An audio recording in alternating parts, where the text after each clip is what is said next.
Heard it here first. LeBron better than Jordan. Not even a debate.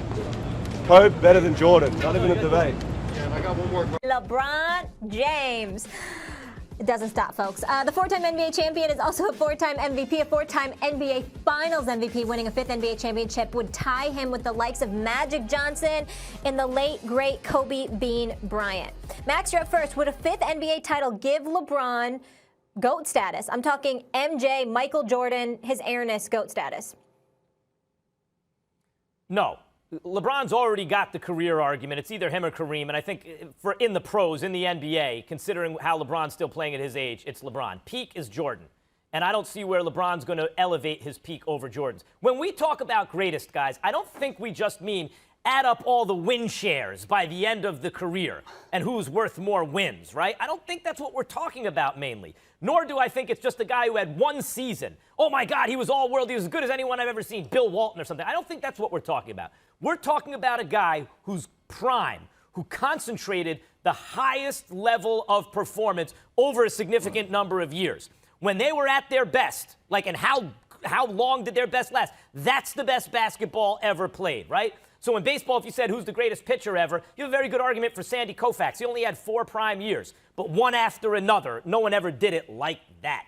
I think that's really what we're talking about when we say the best who ever did it in sports. And Michael Jordan's prime, guys, the first time Jordan played with another all-star was Scottie Pippen. He took the Pistons 7 games. Pippen had a migraine in game 7, scored 2 points in 40 minutes, so they lost. He never didn't win the finals again in under 7 games. Understand? Every time you gave, here, Jordan, here's an all-star. He won the finals in under 7 games and put up numbers the likes we've never seen, right? And was an all-world defender. He's the greatest of all time. I don't think LeBron can catch him. Well, Max, you just moving the goalposts for your narrative again. You can't just come up with that logic and say this is why he's the greatest of all time. Maybe LeBron James is still going. He's still at his best. Even at the age of 36, he's still at his best. And here's the problem that I have. When we talk about the game of basketball, last time I checked, the game of basketball was a team sport. This is not boxing. This is not golf. This is not tennis, where rings and championships define your legacy. Yeah, it helps your legacy, but it don't define your greatness. How about the individual accolades? Because you could be on a team that just don't have the pieces, and you could be doing more than your part, which LeBron James has been doing his entire career. And I didn't even want to get into this GOAT debate because I already know you two old haters. I know how y'all act. Oh, no, it's nothing that he could do, not a damn thing. I'm just waiting for you, Stephen. I can't even see you today because I don't even have my monitor on. Matter of fact, I don't even want to see your face right now. But at the end of the day, I said this again. I said this Smiling before, ear to ear. and I'm going to say it again. I'm going to say it again. LeBron James and Michael Jordan are sitting at the same dinner table. Some people like to drink Ciroc. Others like to drink Hennessy. I'm a Hennessy type guy. I'm a Hennessy dude. That's fair enough. And listen, stop lying because you always love to see my face. Just stop lying. Stop lying, big boy. Stop lying. That's number one. Number two, you are absolutely right.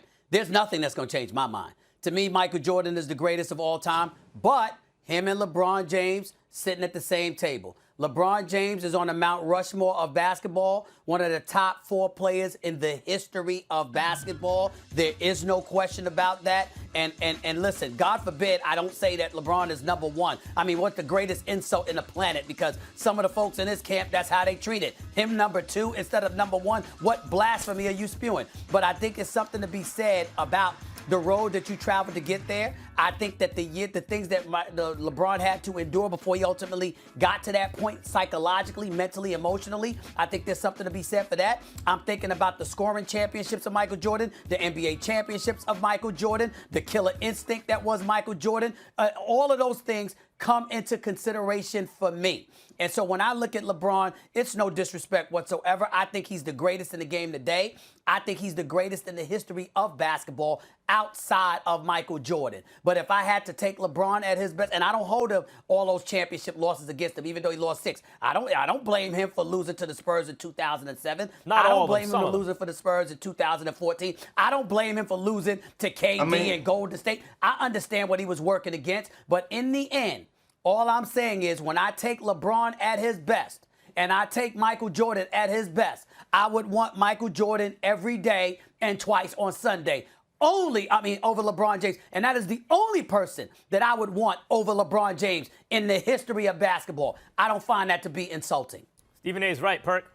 Only Bron had to go against more Hall of Famers, but carry on, you good. Go ahead, Max. You could use that argument. Hold on, Max. I can use the culture of the game today compared to what it was in the 80s and stuff like that. The roughhouse tactics, the rules, how soft it's become over the years. I can bring that up. We can have that argument another time, KP. We can do that. Well, I'm so sick. You don't want to go there. You do You not don't want want to go to the Hall of Fame. You do not want to. You don't want to go. I'm so you don't sick wanna of the go there. competition because argument. I'm telling It's you, not you don't want to bring up John Hornacek and Thunder Dan again. And LeBron facing KD and Kawhi. We ain't gonna go there. You right. You right. We ain't gonna go there. You right. I ain't gonna bring up Thunder Dan. You right. That's what I'm talking about. I'm talking about basketball in the 80s. I'm talking about basketball in the 80s. Don't act like you don't know. You know exactly what I'm talking about. There's a whole bunch of Kendrick Perkins with no softness, Continental Forget tissue about rules basketball on in the the defensive 80s. side of the ball. Don't start that. I can't. Please. You don't need to give Jordan You don't need to give Jordan extra credit for that. Don't give Jordan any extra credit for who's the play-in, because then if you win the second play-in, you're an 8 seed. To go through the Western Conference, swimming with those sharks, coming off an injury, where your second banana is also coming off an injury, where Schroeder hasn't played in a while. Talk about guys who haven't played together recently. To get through the Western Conference and then wind up in a finals where I believe, health permitting, the big 3 on the Nets will be there, I would say yes. If he wins the chip this year, this will have been his hardest road to the finals. I'd say the hardest road was last year because of the bubble. What they had to go through last year, with the season being halted, coming back with all the distractions. The Clippers were supposed to be there. Denver was formidable enough.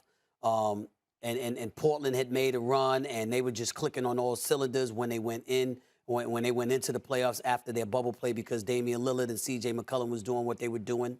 I would think that, I'm just saying, not necessarily in terms of just competition, but the fact that last year was the way that it was, with all the distractions and their continuity disrupted, etc.